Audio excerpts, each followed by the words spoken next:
Good morning, ladies and gentlemen of the media, and welcome to another daily press brief hosted by the Trinidad and Tobago Police Service for Wednesday, 16th May 2012. I'll now proceed to give you some information. Between the hours of 10 a.m. and 6:10 p.m. on Tuesday, 15th May 2012, police officers attached to the Port of Spain Task Force under the supervision of Corporal Bruno conducted an exercise in the Beetham Estate area, where a man from 19th Street Beetham Estate was arrested for being in possession of one black German Luger pistol and 6 rounds of 9mm ammunition. He was charged and he will appear before a Port of Spain Magistrate Court today. And in the Port of Spain district yesterday around 9:30 p.m., 2 men ages 19 and 59 of East Dry River and Nelson Street, Port of Spain respectively, were standing on Nelson Street when a white vehicle approached them and the occupants began shooting at them. The first man received injuries to his left hip, whilst the other to his back. The vehicle then proceeded to the corners of Piccadilly and Prince Streets shortly thereafter, where the occupants again shot at 2 other men ages 24 and 19 of Lamantil Road and Nelson Street, Port of Spain. The 24-year-old sustained injury to his left forearm and the 19-year-old to his right ankle. All men were conveyed to a medical institution where they are presently being attended to. And that is the end of this morning's crime brief. Before I hand over to any questions, we just want to highlight one area of concern that we observe. Persons, we constantly highlight persons who will normally drive and use a mobile phone while they are driving. But we also want to indicate to pedestrians whilst they're walking. A lot of persons will be using their phones either by sending BBM messages or texting, and they're not paying attention. And there was a lot of cases where we have persons reporting larceny from the persons, where persons will walk up to them and snatch their gold chain, their handbag, even their cell phones. And that is a result of pedestrians actually not paying attention whilst they are walking the nation's street. So we are urging pedestrians to be a little more alert on the streets. Do not let your cellular device distract you whilst walking. It's also a safety hazard. You could actually be knocked down on our nation's street if you're not paying attention. So it just doesn't apply for persons driving a motor vehicle, but pedestrians, be aware of the use of your cellular phone for your own safety. I now open the floor for any questions that you may have.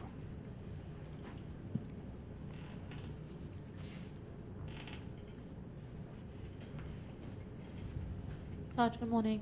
This is in connection with I will want to say riots in brackets here that took place yesterday afternoon at Harp Place on that side of Port of Spain.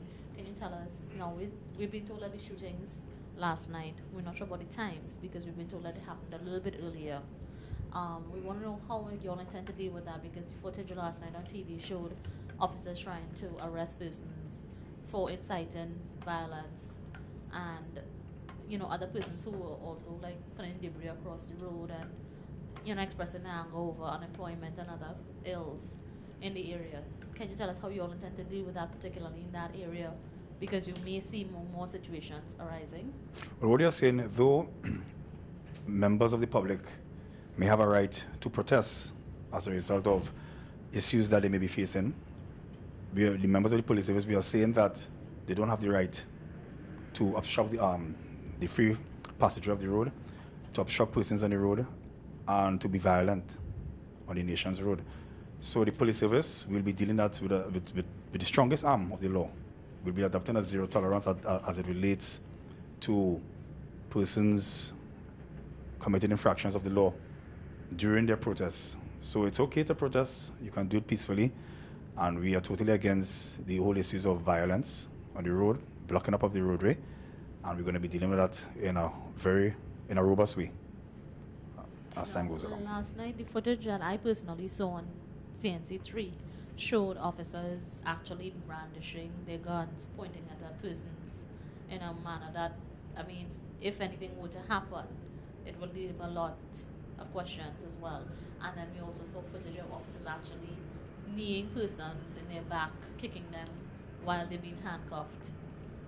Again, I know you all have already spoken about brutality, about excessive force, but again, for officers, I mean, because you're seeing this now coming out, it's television footage, this is not just somebody saying, well, the officer beat the guy or anything like that. Well, most definitely, you know that, you know our stance as it relates to excessive use of force.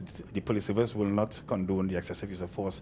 However, the officer will be asked to use the appropriate force that is necessary in order to apprehend persons or to prevent persons from committing different infractions of the law. So, whilst at the same time we are not condoning the excessive force by police officers, we are saying that police officers, based on the circumstances, will have to use the appropriate force in order to quell situations.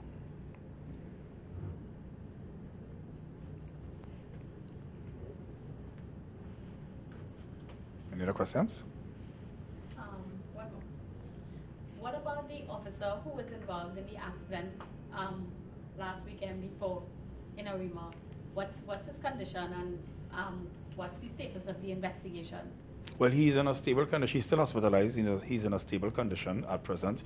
The investigation is ongoing. Statements will be recorded from witnesses, and we'll have to await the officer's full recovery so that we can interview the officer to get enough information so that we can make a pronouncement very soon. Again, ladies and gentlemen, thank you very much for attending another Daily Press Brief. We look forward to see you again tomorrow, same time, same place. And again, as we urge you all, please be alert on the road and continue to assist us as we reduce crime and enhance security and safety in Trinidad and Tobago. Have a blessed day.